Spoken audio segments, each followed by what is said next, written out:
días, Costa Rica, ¿qué tal? Esta es nuestra voz, sí, la mía, la suya, la de todos. Repito mi agradecimiento a las comunidades que nos están mandando denuncias, a las personas que nos escriben a veces con muy buena intención. Doña Amelia, este alcalde no hizo su gestión, hizo una mala gestión, hizo una gestión rara. Eso ni siquiera yo lo puedo afirmar, si no hay cosas concretas que nos puedan presentar la denuncia, ¿verdad? No puedo, ni puedo tener un chisme. Mire que no hizo esta calle por esto, lo otro. Necesito documentos. Y esto es muy importante. Pero sobre todo, y hoy vamos a tocar el tema con el Tribunal Supremo de Elecciones. Necesito que esos números de abstencionismo se muevan, señores, que Costa Rica aproveche esta elección para conocer quiénes son, para ver qué partidos hay, para empoderarse como comunidad y lograr posteriormente grandes cosas en sus comunidades.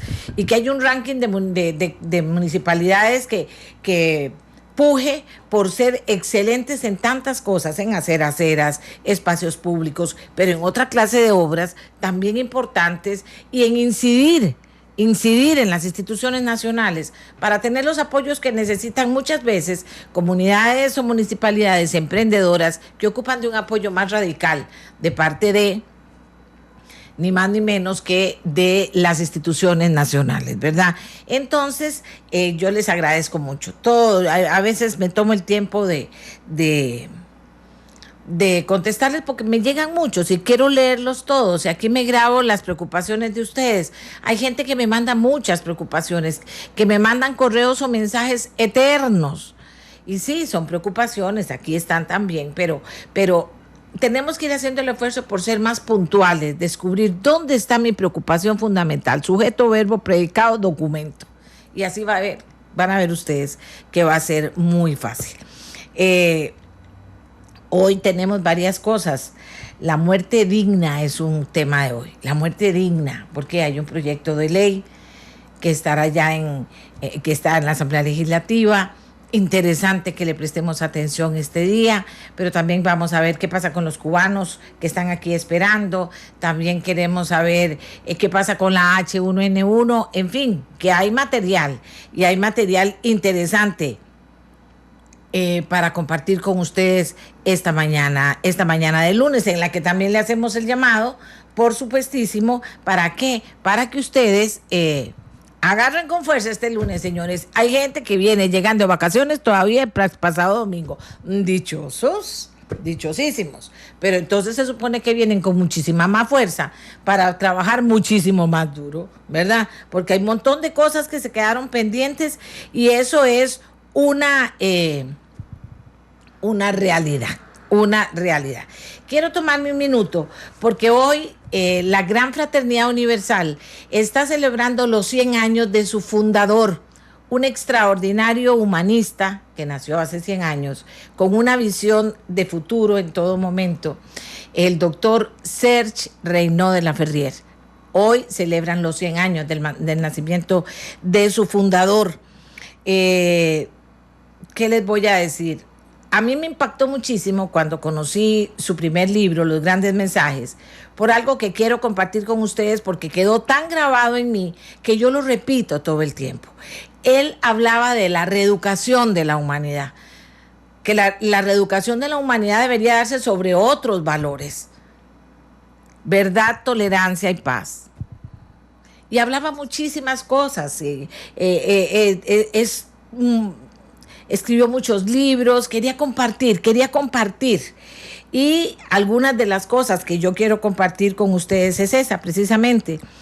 Le dicen el maestre, doctor Serge Reynaud de la Ferrier, llama a la tolerancia religiosa y cultural por el conocimiento, a estudiar las diferentes culturas, las formas de ser y pensar.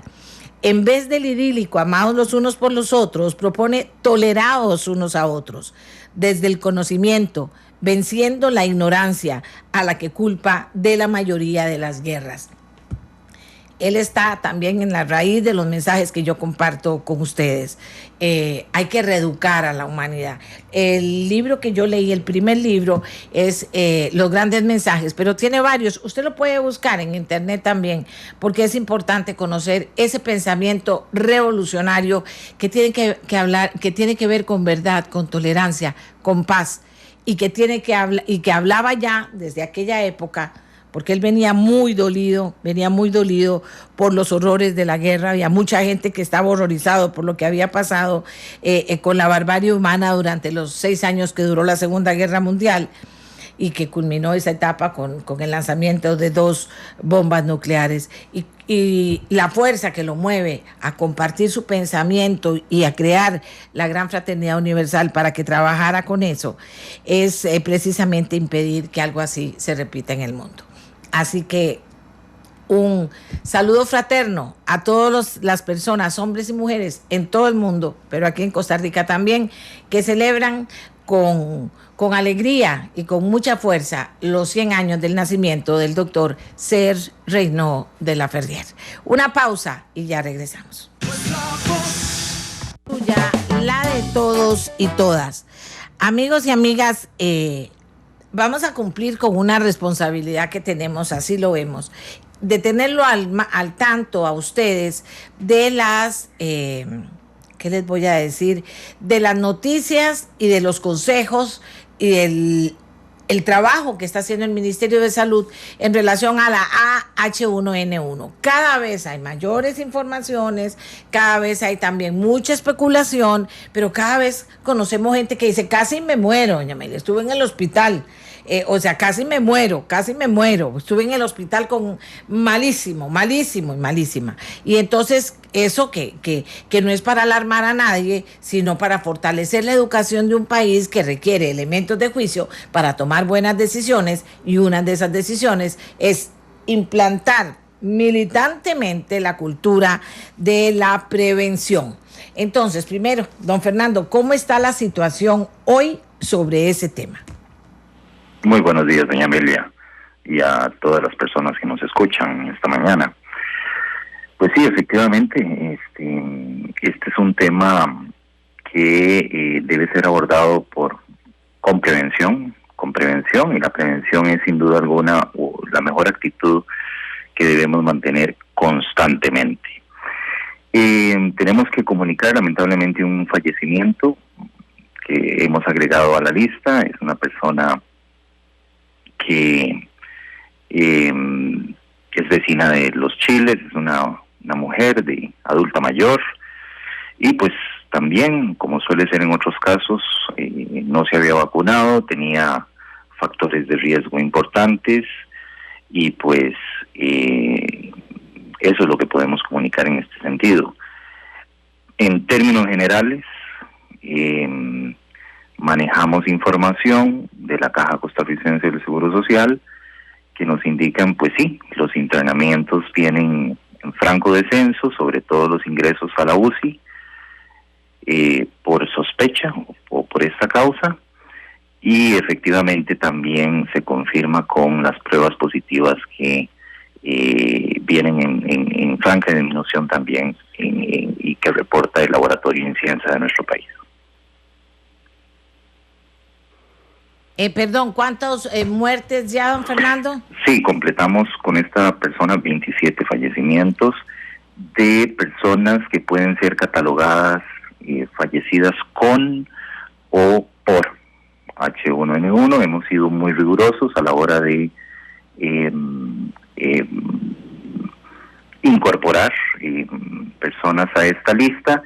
Sin embargo, siempre hemos mantenido esta realidad de que los procedimientos epidemiológicos de depuración de la lista, pues para finalmente tener una lista definitiva de cierre, pues todavía están pendientes. Sin embargo, sí hemos cumplido con comunicar a la población pues cómo ha ido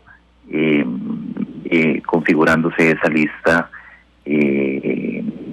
pues paulatinamente y conforme recibimos los reportes de los decesos. ¿Cuánta gente hay grave en los hospitales siendo atendida por eso o por sospechas de que podría degenerar en eso, doctor? Sí, bueno, en el último reporte de la caja se hablaba de 16 personas en todo el país.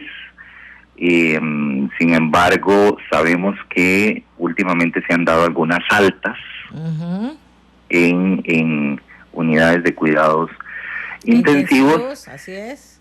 Y efectivamente, pues si bien es cierto, nosotros reportamos pues los fallecimientos, lo cierto es que la gran mayoría de personas son personas que van recuperándose o inclusive pues son personas que se les da el alta en el hospital y terminan de recuperarse en casa inclusive. Hay nuevas cepas que preocupen, ya no la H1N1, sino la N2 o la N3, ¿hay algo de eso en este momento manejándose, doctor? Sí, eso es una pregunta muy importante. Recordemos que este virus de influenza H1N1 llegó en el 2009, llegó para quedarse. Sin embargo, pues nosotros contábamos con otros virus de influenza, primero la influenza B, que siempre ha estado muy claramente identificado, la influenza A, pero como bien lo dice usted, de otras naturalezas, H3N2. Sabemos que, por ejemplo, en esta curva o pico de gripes de este año desplazada, más bien la que más ha circulado es la H3N2. Sin embargo, podemos decir que el H1N1 ha desplazado bastante a esta otra, aunque ha circulado menos. Son temas muy técnicos que sin duda alguna van a ser sopesados en su momento, y hay que decirlo aquí, no es un análisis que se haga exclusivamente para Costa Rica, es un análisis que se hace a nivel regional y sin duda alguna de carácter mundial también. Ahora, yo entiendo todo eso. Sí. Le siento y se lo digo con toda honestidad porque no tengo por qué no decir que usted está haciendo un excelente trabajo. No puedo decir que no lo está haciendo. Pero le siento cierta reticencia a crear un pánico, doctor. Y es que entre la gente se está creando un pánico, aunque yo no lo diga aquí. Vea que, mire, sé de casos y casos y casos con nombres y apellidos de gente que ha estado. Ahora, me preocupa siempre la gente más humilde, ¿verdad? Porque tal vez ni pueda ni llegar al hospital. Pero sí creo que hay que decirle a la gente algo, ¿verdad? De parte de ustedes, no sé, lavarse las manos, hacer qué, estamos haciendo lo otro, pero los números van aumentando, doctor. Vamos a ver, aquí lo importante es lo que hemos hecho desde el principio. Primero, reconocer que esto es una realidad, que lamentablemente en esta oportunidad se desplazó el pico de forma típica, y eventualmente al mismo tiempo pues reconocer también que era importante que el ministerio, la caja, las autoridades se mantuvieran vigilantes, y recordarle a la población desde el primer momento que estuvieran alertas y que cumplieran con las medidas de prevención que hemos recomendado desde el primer momento, que no son nuevas, doña Amelia, son medidas de prevención que conocemos y se han recomendado históricamente en nuestro país, y efectivamente eso es lo correcto. Comprendo que han habido situaciones de temor de la población, inclusive de los profesionales de la salud, que en un primer momento abordaron estos casos. Sin embargo, hay que decir que la mejor forma de explicar eso a la población es con evidencia. Yo quisiera poner un ejemplo aquí muy sencillo. Se publicó en un diario de tiraje nacional 2 casos puntuales de fallecimiento en la zona de San Carlos. En el reportaje se da a entender que ambos fallecen por el virus agresivo, se habla en esos términos. Sin embargo, tengo que decir que una de esas personas fue perfectamente documentada que falleció por otro agente infeccioso que ni siquiera era viral. Es con evidencia, doña Amelia, que se le va tratando de explicar a la población, incluidos los medios de comunicación y sin duda alguna los profesionales de salud, para afrontar esto de la mejor manera. Bueno, para los medios de comunicación hay muchas formas de instruirnos, mandándonos a todos un comunicado suyo, señor ministro, donde dice, esto no se puede decir porque no es cierto. No afirme esto otro porque no es cierto. Mire, cuídense de decir la muerte, investiguen este lugar porque no es cierto. Porque si los medios decimos algo que no es cierto y nos siguen permitiendo que digamos lo que no es cierto, entonces también están pecando ustedes de no decirle a uno, mande usted directamente a los directores, a la gente que cubre la información, esto no se debe decir porque es peligroso, o esto por lo otro. Así nosotros aprendemos también, porque si no nos tiramos las pelotas unos a otros y resulta que lo que a mí me interesa en lo personal es finalmente si hay algo que pueda llevarnos a decirle a la población, haga esto o lo otro para prevenir. Ejemplo, dentro de todas las muertes que se han dado, ¿hay alguna actitud, alguna forma de ser o de actuar o de vivir, etcétera, que pueda, un lugar común que pudiera unir todas estas muertes? ¿O el H1N1 puede salir en el momento que sea, en cualquier lugar? Si usted está en un lugar frío, ¿cómo decimos eso? Eso es muy práctico y tiene que ser evidencial también. Sí, lo que sí hemos documentado sin duda alguna son dos aspectos principales y muy sencillos de comunicar, digo yo, doña Amelia. Factores de riesgo, en la grandísima mayoría de los casos, personas que por alguna razón han tenido las defensas muy bajas, porque padecen de otras enfermedades, porque pues tienen malas prácticas de estilos de vida que no son saludables, como el uso o abuso de sustancias, por ejemplo. Otro aspecto fundamental es, y ya lo hemos visto, lamentablemente la obesidad es un factor que no debe ser subestimado. Se ha hablado de que no, la persona era muy sana, era una persona, y sin embargo, algunas veces se ha evidenciado una obesidad importantísima. No se puede hablar de obesidad grado 3 o ni qué decir obesidad mórbida y hablar de que la persona es sana. Eso es una incongruencia, lamentablemente. Y para terminar, pues recordemos el tema de la vacuna. Desde el principio hemos ido documentando que, por desgracia, en la gran mayoría de los casos, pues la vacuna, a pesar de contar con factores de riesgos, pues no fue aprovechada como se debió. Finalmente, le cuento, nosotros hacemos el ejercicio sistemático de que cuando detectamos algo que no es correcto, comunicamos, como bien lo señala usted, al director o directora del medio de comunicación, y tengo que decir que contamos con una prensa responsable en ese sentido en nuestro país. La gran mayoría de las veces pues se hace la corrección del caso. Bien, porque también yo tengo que decir que los periodistas tenemos entre nuestras responsabilidades absolutas reportar correctamente, y eso tiene que quedar claro, que no quede ahí una cosa como que si decimos una cosa o no. Yo es que siempre digo las cosas cuando me constan. Entonces, yo creo mucho eso que me enseñó don Rodrigo Fournier, somos actuarios de la realidad. O sea, nosotros decimos lo que vemos, lo que nos consta, lo que tenemos un documento en la mano. Nos atrevemos a decirlo, ¿verdad? Y es importante. Con esto del tema de la vacuna, quiero aprovechar para preguntarle, de verdad, ¿cuándo empieza el tema de la vacunación? Porque como, no sé, usted me corrige, podría haber varias cepas diferentes. O sea, ¿cuándo empieza el tema de la vacunación para que la gente se prepare? Sí, efectivamente nosotros hemos venido recomendando a nivel institucional, y es algo que es histórico, no es una cuestión que se haya modificado ni el año anterior ni este. La mejor época para vacunar son los meses de abril, mayo. En ese sentido, nosotros recordamos que el mejor momento para aplicarse la vacuna pues son esas épocas, sin duda alguna, doña Amelia. Pues merece también conocer opiniones diversas que ya fueron tomadas en cuenta en conversaciones de los diputados proponentes en la etapa de irlo elaborando, pero que vale la pena escuchar también argumentaciones, por ejemplo, de Montserrat Solano, defensora de los habitantes, sobre este tema de este proyecto que está ya en la Asamblea Legislativa presentado. Adelante, doña Montserrat, muy buenos días.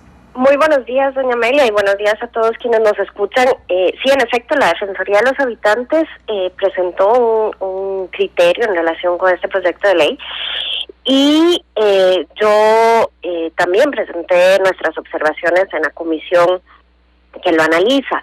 Y efectivamente la Defensoría de los Habitantes hizo algunos señalamientos, porque sí, al proyecto de ley inicial quizá le falta trabajar muchísimo más algunos términos. Hay términos que están confusos, en algunos lugares se habla de eutanasia, cuando en realidad de lo que se está hablando es precisamente de muerte digna. Hacemos algunos señalamientos, por ejemplo, en la necesidad de reconocer el trabajo de cuidados paliativos que se da en el país, que se ha avanzado mucho en ese terreno. Como bien lo señalaba don Antonio, también el tema del testamento vital, eso es necesario incluirlo y desglosarlo mejor, incluso eventualmente establecer algún registro en el que pueda estar a disposición de los médicos, particularmente en las salas de emergencia, para saber si una persona ha emitido alguna voluntad en relación con técnicas de resucitamiento, ese tipo de cosas.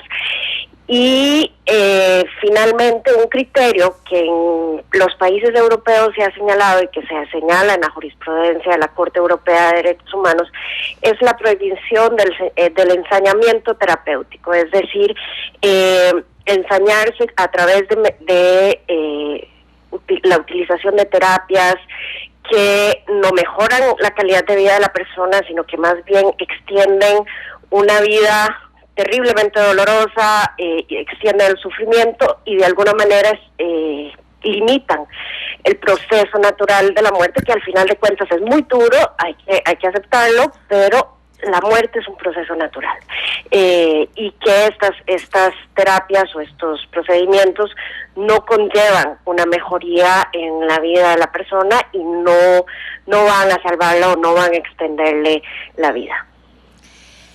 Bien, usted que recoge tanta opinión y recoge quejas y recoge puntos de vista sobre defensa de habitantes, ¿considera usted que este es un primer paso para ir metiéndonos en un tema que podría ser difícil, tal vez, o podría herir mucha sensibilidad, pero que era necesario? Montserrat, ¿qué ha recogido usted de la gente?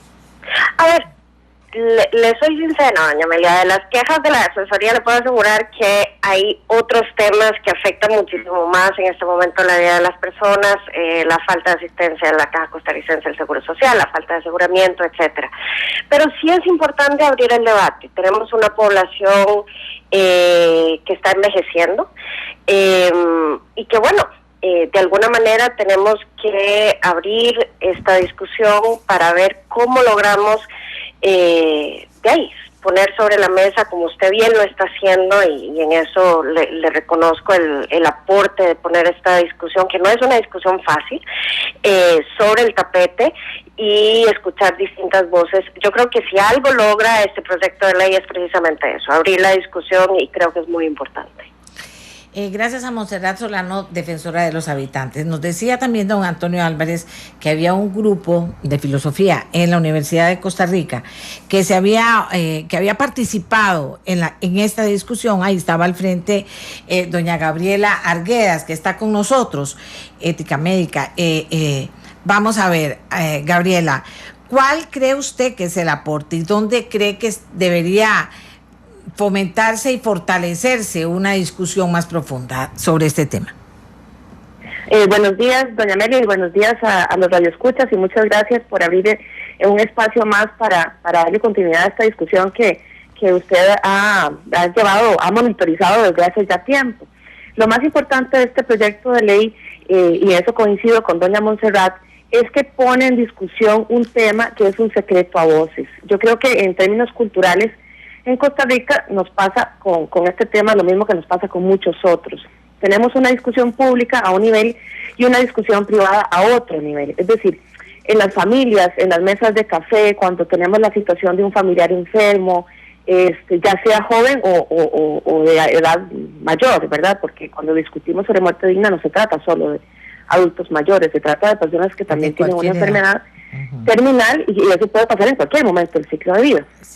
Pues tenemos una reflexión distinta, ¿verdad? Cuando se trata de una persona querida, que la reflexión que a veces podemos tener en el ámbito público. A veces somos muy severos en el ámbito público, pero cuando nos toca en la vida personal cambiamos de opinión. Entonces me parece que este proyecto de ley nos permite contrastar esas a veces contradicciones que tenemos. Yo creo que nadie en su sano juicio quiere sufrir, y quiere sufrir, digamos, cuando ya se sabe que no hay un desenlace a futuro que sea de calidad de vida, ¿verdad?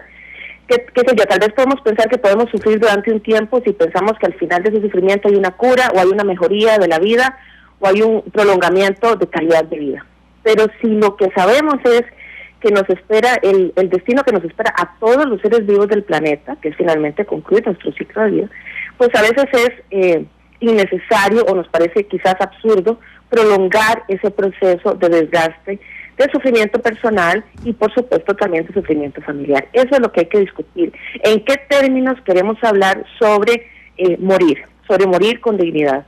Si hemos discutido en el campo de la salud y de los derechos humanos durante tanto tiempo de la calidad, creo que ya es hora de que discutamos también sobre la calidad de muerte. Y eso es lo que el proyecto de ley propone. Por supuesto, hay que hacer algunos ajustes de orden técnico, hay que pensar si lo que conviene es una ley marco que regule los aspectos específicos a través de reglamentos, pero eso es una discusión que se va a dar en el tiempo, una vez de que estemos de acuerdo de que tenemos también derecho a la calidad de muerte.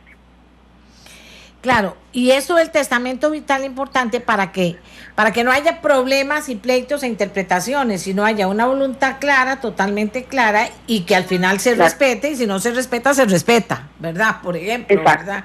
Mi mamá toda su vida dijo: yo no quiero terminar en una cama muriéndome tiempo de tiempo. Y ya cuando llegue el momento yo me quiero ir, nada, sí. Y ella lo decía a su manera, pero claro, mucha gente dice eso, pero a la hora de tomar esas decisiones se rasgan los sentimientos de la gente más cercana de una manera espantosa. En cambio, si eso está escrito y eso era lo que quería mi mamá, eso es lo que se va a hacer.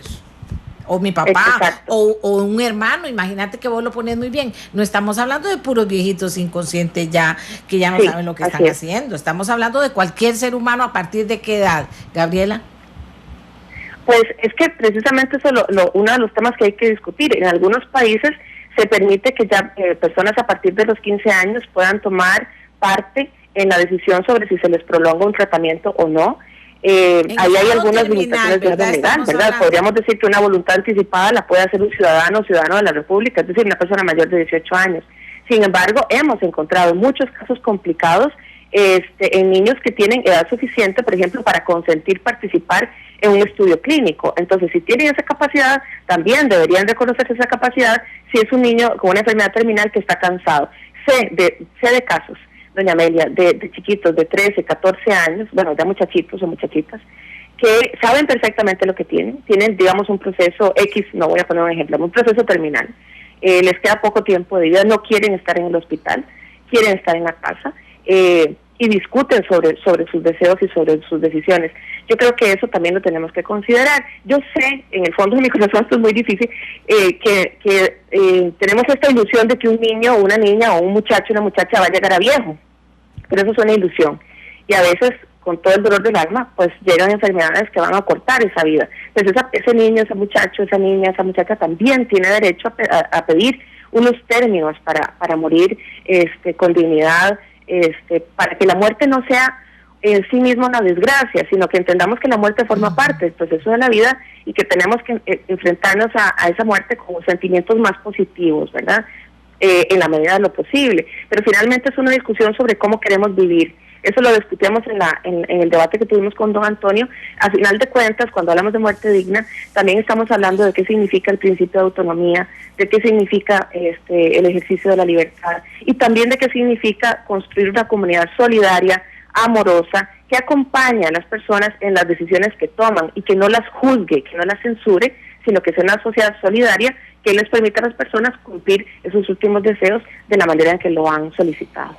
Y que la muerte se reciba, si no hay más remedio, ¿verdad? Si no se puede hacer nada más, se reciba como un momento en que se requiere de paz, de amor, de un sentimiento diferente a eso que vemos ahora, y que la gente gritando y que la gente llorando y todo eso, sino que la persona también tiene derecho a morirse en paz, tranquila, en la mejor vibra posible. Exactamente. Y yo creo, doña Amelia, me gustaría decir algo antes de terminar porque me parece muy importante. Costa Rica tiene ya un trayecto histórico valiosísimo al respecto, que es todo el camino muy difícil que ha tenido que recorrer toda la gente que trabaja en cuidados paliativos. Ya tenemos una cultura al respecto, ¿verdad? Cuidados paliativos ha sido pues un campo que ha crecido a pesar de muchos obstáculos y sigue teniendo obstáculos y hay que seguirlo fortaleciendo. Pero como conversábamos con otro bioeticista que nos visitó el año pasado desde Chile, hay un momento en que cuidados paliativos ya llega al límite, ¿verdad? Ya topó con la pared, ya no puede hacer nada. Entonces en ese momento ya tenemos que tomar la decisión de si se sostiene o no se sostiene una vida que está acabando, que se está apagando. Entonces, ¿cómo se apaga esa vida si esa persona ha dicho no quiero estar ya más en esta situación? Finalmente también es eso, ¿verdad? Es la discusión de que Costa Rica ha llevado a la delantera en muchos temas y a veces como que nos cuesta dar el siguiente paso en materia, digamos, desde la perspectiva de derechos humanos. Y tenemos que perder esa timidez, por lo menos a discutir. Ya tenemos una trayectoria. No es como en otros países que cuidados paliativos es para la gente que tiene mucho dinero. En Costa Rica cuidados paliativos es para todo el mundo. Lo tenemos que fortalecer y tenemos que ampliar aún más las posibilidades. Sí, sin duda alguna, y eso es importante decirlo y repetirlo, Gabriela, sin duda alguna son pasos adelante en ese ejercicio lo más profundo posible de los derechos humanos, ¿verdad? Que hay que ponerlo en esa dimensión también para que así se entienda y para que eso le dé seguridad a mucha gente que tal vez lo ha pensado, decía, bueno, ¿podré tener ese derecho en este momento o no lo podré tener? ¿Usted qué siente de las voluntades a la hora de votar este proyecto? ¿Puede tener algún pálpito sobre eso? Perdón, no lo escuché. ¿Usted tiene algún pálpito de más o menos cómo están las fuerzas a la hora de votar este proyecto? Pues a mí me parece que estamos, igual que como en otros temas que son a veces complicados, como divididos por la mitad. Sin embargo, yo creo que algunas personas que ven con desconfianza este proyecto están confundidas o están mal asesoradas o digamos que han malinterpretado el objetivo fundamental. Entonces me parece que con la información correcta y una discusión razonada, argumentada, esas personas podrían replantear su posición y apoyar el proyecto. Pero eso es muy importante, doña Amelia. Esta discusión tiene que ser fundamentada, tiene que ser argumentada. No puede ser basada en criterios de autoridad o en dogmas, porque eso corresponde a otro espacio privado. El espacio público es un espacio en el que tenemos todas las personas la obligación de dar y de pedir razones. Entonces es con argumentos que tenemos que participar en esta discusión y no sencillamente con ejercicios de autoridad.